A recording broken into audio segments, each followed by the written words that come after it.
अवधूत चिंतन श्री गुरुदेव दत्त। माला कमंडलुलसे करनी चलामा, डमरू त्रिशूल वचला करमा विराजे। ऊंचा द्विहस्त कमले शुभ शंख चक्र, एवा नमो विधि हरीश स्वरूप दत्त। गुरु महाराजना उपास्य दैवत अने परंपरागत रीते सनातन धर्म में सतयुग थी हाल कयुग सुधी सतत ज्ञान उद्बोधनનું कार्य करी जगतने अज्ञानना अंधकारमांथी परम सत्य सुधी लई जनार आधिदैवत कोई तत्व होय तो ते भगवान दत्तात्रेय छे। मां अनसुया अने અત્રિ ઋષિની એકનિષ્ઠ ભક્તિના કારણે ભગવાને તેમને ત્યાં અવતાર ધારણ કરીને પારણામાં ઝૂલવું પડ્યું। એ જ અવ્યભિચારીણી ભક્તિના પ્રતાપે ભગવાને નાત જાતના ભેદ ભૂલી શબરી જેવી ભિલ્લ સ્ત્રીના એઠા બોર પણ રામાવતારમાં ખાધા। એ જ અભિન્ન જ્ઞાન ભક્તિને વશ થઈ ભગવાને યવન કબીરને ત્યાં શેલા વણ્યા ને એ જ ઐકાંતિક ભક્તિને વશ થઈ ભગવાને નામદેવને ત્યાં દૂધ પીધું। પણ આ નાસ્તિકતાના જમાનામાં શુષ્ક બુદ્ધિવાદની તાલીમબાજીના કાળમાં શ્રદ્ધાના અવર્ષણના આ યંત્રયુગમાં આ બધું અશક્ય લાગે, વહેમ લાગે। છતાં જેણે આધ્યાત્મિક ક્ષેત્રમાં થોડી પણ પ્રગતિ કરી છે તે સહેજે સમજી શકશે કે આના જેવું નગદ સત્ય બીજું એકેય નથી। અને આજે પણ એવી શ્રદ્ધા અને એવા દ્રશ્યનો સાક્ષાત્કાર થઈ શકે તેમ છે। માત્ર સાધનને અભાવે સાધ્યના દર્શન અશક્ય જણાય તો નવાઈ નથી। ભગવાન દત્તે અનેકો અનેકને તાર્યા। એ રાજા હોય કે રંક હોય, ઋષિમુનિ હોય, યક્ષ હોય, ગંધર્વ હોય, કિન્નર હોય, સાધ્યદેવો હોય, પ્રહલાદ હોય, અર્જુન હોય કે બીજું કોઈ પણ, ભગવાન દત્તે અનેક વેશે અનેક ભક્તોને પણ દર્શન આપ્યા। એમનો અવધૂત વેશ મુખ્યત્વે આકર્ષકનું કેન્દ્ર બનતો અને અવધૂત વેશના કારણે તેઓ ઓળખવામાં પણ અઘરા લાગતા। એમણે પૂર્વકાળથી જ અત્રિ અને અનસૂયાના ઘરે જ્યારે જન્મ ધારણ કર્યો ત્યારથી જ વિવિધ ચેષ્ટાઓ કરીને જગતને આશ્ચર્યમાં મૂકતા અને જગત તેમના સુધી પહોંચવામાં ભક્તિ માર્ગથી સરળ થતું। ઋષિ વેશે રાજા સહસ્ત્રાર્જુનને દર્શન આપ્યા હતા। બાળ વેશમાં અત્રિ અનસૂયાને ત્યાં દર્શન આપ્યા। ભિક્ષુકી બ્રાહ્મણ થઈને સુમતિ માતાને ત્યાં પીઠાપુરમાં દર્શન આપ્યા। માતંગનો વેશ ધારણ કરીને રાજા અલર્કને દર્શન આપ્યા। બ્રાહ્મણ વેશમાં જ્યારે પરશુરામ ભગવાન તેમના માતા પિતાનું અર્ધોદૈહિક કરાવવા આવે છે ત્યારે બ્રાહ્મણ વેશ ધારણ કર્યો અને રેણુકા માતાને દર્શન આપ્યા। ગોંધળીનો વેશ ધારણ કર્યો ચાંગદેવ ભટ્ટને ત્યાં। કુષ્ઠીનો વેશ ધારણ કર્યો સપ્ત ઋષિઓ માટે। વ્યાઘ્ર વેશ ધારણ કર્યો ચક્રપાણી મહારાજ માટે। અવધૂત વેશે યદુરાજાને મળ્યા। પારધીનો વેશ ધારણ કર્યો પરશુરામ માટે। દિગંબરનો વેશ ધારણ કરીને ભગવાન શંકરાચાર્યને દર્શન આપ્યા। મલંગનો વેશ ધારણ કર્યો જનાર્દન સ્વામીને એકનાથ માટે। માતંગનો વેશ ધારણ કર્યો સમર્થ રામદાસ સ્વામી માટે। સંન્યાસીના વેશે સ્વામી મહારાજ વાસુદેવાનંદ સરસ્વતીજીને નરસોબાની વાડીમાં મળ્યા। આવા અનેક દર્શન આપીને તેમણે ભક્તોને કૃતાર્થ કર્યા છે।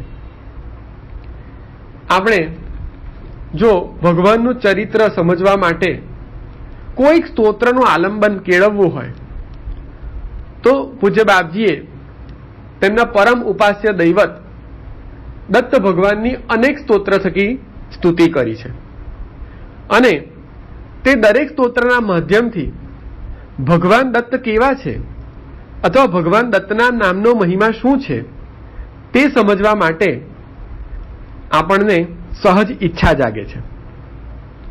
દત્તનામ સંકીર્તનમની જો વાત કરીએ તો દત્તનામ સંકીર્તનમમાં ગુરુ મહારાજે 1008 વખત દત્ત શબ્દનો જપ થાય એવી રીતે રચના કરી છે. શ્રી દત્તનામ સંકીર્તનમના પાઠ કરવાથી સતત પરમાત્માના નામનું અનુસંધાન રહે છે. તોષણમ સાધુ વૃંદાનામ શોષણમ ભવ પાથસામ એવા આ સ્તોત્રના 16 આવર્તન કરવાનો પ્રઘાત છે. દત્ત ભગવાનના 16 અવતારો છે, તેથી 16 આવર્તનનો એક અભિષેક થાય છે. 256 પાઠ કરવાથી દત્તનામ સંકીર્તનના 256 પાઠ કરવાથી એક લઘુ દત્ત થાય છે. 4099 પાઠ કરવાથી એક મહાદત્ત થાય છે અને 65,536 સંખ્યામાં જો પાઠ કરીએ તો એક અતિદત્ત થાય છે. દત્તભાવની કરતા પહેલા અને કર્યા પછી આ સંકીર્તનનો પાઠ કરવો વધુ ફળદાયી છે એવું પૂજ્ય બાપજીએ સ્વયં કહ્યું છે. નારેશ્વરના ઐશ્વર્ય અભિવૃદ્ધિ અર્થે પૂજ્યશ્રીના વચનાનુસાર એના 1.25 લાખ પાઠ સ્વર્ગસ્થ મુરબ્બી મોદી કાકાએ બ્રાહ્મણો દ્વારા નારેશ્વરમાં કરાવ્યા હતા. ગર્ભિત નમસ્કારના ભાવવાળું 84 શ્લોકનું આ સંકીર્તનનો ભાવ ભક્તનો લક્ષ 84નો ફેરો ટાળનારું નીવડશે એવા પૂજ્યશ્રીના આશીર્વાદ છે. આ સ્તોત્રનો શ્રદ્ધાપૂર્વક પાઠ કરવાથી અસાધ્ય જણાતો રોગ પણ દૂર થાય છે એવા પૂજ્યશ્રીના અમોઘ આશીષ છે. ગુરુ મહારાજે જે પણ સ્તોત્ર લખ્યા તે સ્તોત્ર લખવા પાછળ કોઈ દૈવી સંકેત હતો અથવા તો કોઈ ભક્ત હૃદયની માંગણી હતી.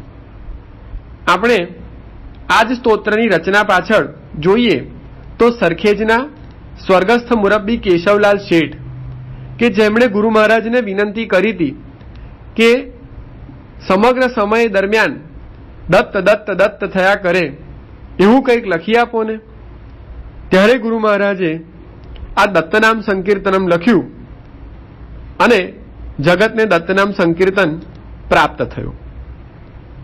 સંવત 1988 વૈશાખ સુદ પાંચમ શંકરાચાર્ય જયંતિના દિવસે તારીખ 10/5/1932 ને મંગળવારના રોજ દત્તનામ સંકીર્તન ચીમનલાલ શિવરામ ત્રવાડીના દ્વારા પ્રકાશિત થયું અને ભક્તો સુધી દત્તનામ સંકીર્તન સુલભ રીતે પહોંચ્યું.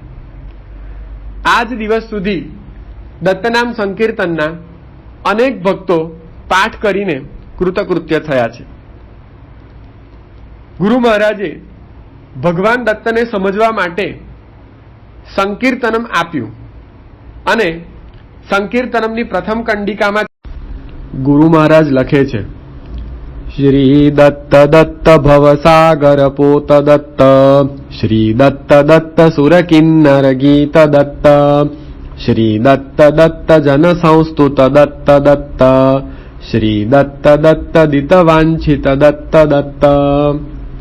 અર્થાત સંસાર સાગર પાર કરવા માટે ભક્તને ભગવાન દત્તના નામ સ્મરણ રૂપી નૌકાની અત્યંત આવશ્યકતા છે અને તે નૌકા ભગવાનના હાથમાં જ હોવી જોઈએ. તે નૌકાના સુકાની પણ ભગવાન જ હોવા જોઈએ. તે નૌકાનો શઢ શ્રદ્ધાનો હોવો જોઈએ અને દ્રઢ ભાવના ભક્તના હૃદયમાં હોય તો ભગવાન એની દેહરૂપી નૌકા આ ભવસાગરમાંથી ચોક્કસ પાર ઉતારે છે. ગુરુ મહારાજે અવધૂતિ આનંદના એક પદમાં કહ્યું, આજ હમારી જીવન નૌકા ડૂબુ ડૂબુ ભરા દરિયે કરે, આજ હમારી જીવન નૌકા શ્રદ્ધા સઢ ફાટ્યો ન ઝલાએ, પ્રલયવાત સમવાયુ વહે, શંકા વર્તે નાભ ભરાયું, તો વીણનાથ કો ભીતિ હરે, આજ હમારી જીવન નૌકા. સુર કિન્નર ગીત દત્ત. ઋષિ મુનિઓ, દેવો, ગંધર્વો, અપ્સરાઓ, નારદ ઋષિ વગેરે ભગવાનની સ્તુતિ કરે છે. માટે દેવો અને કિન્નરોથી સ્તુતિ કરાયેલા ભગવાન દત્ત.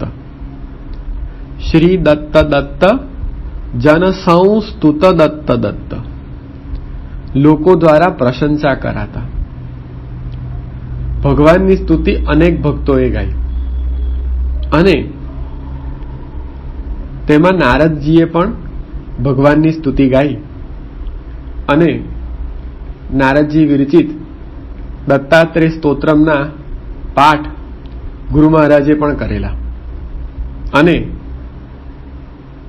ખૂબ સરસ નારદજીએ કહ્યું કે જટાધરમ પાંડુરંગમ શૂલહસ્તમ કૃપાનિધિમ, અને એ આખું જ સ્તોત્ર ગુરુ મહારાજે તેમના પૂર્વકાળમાં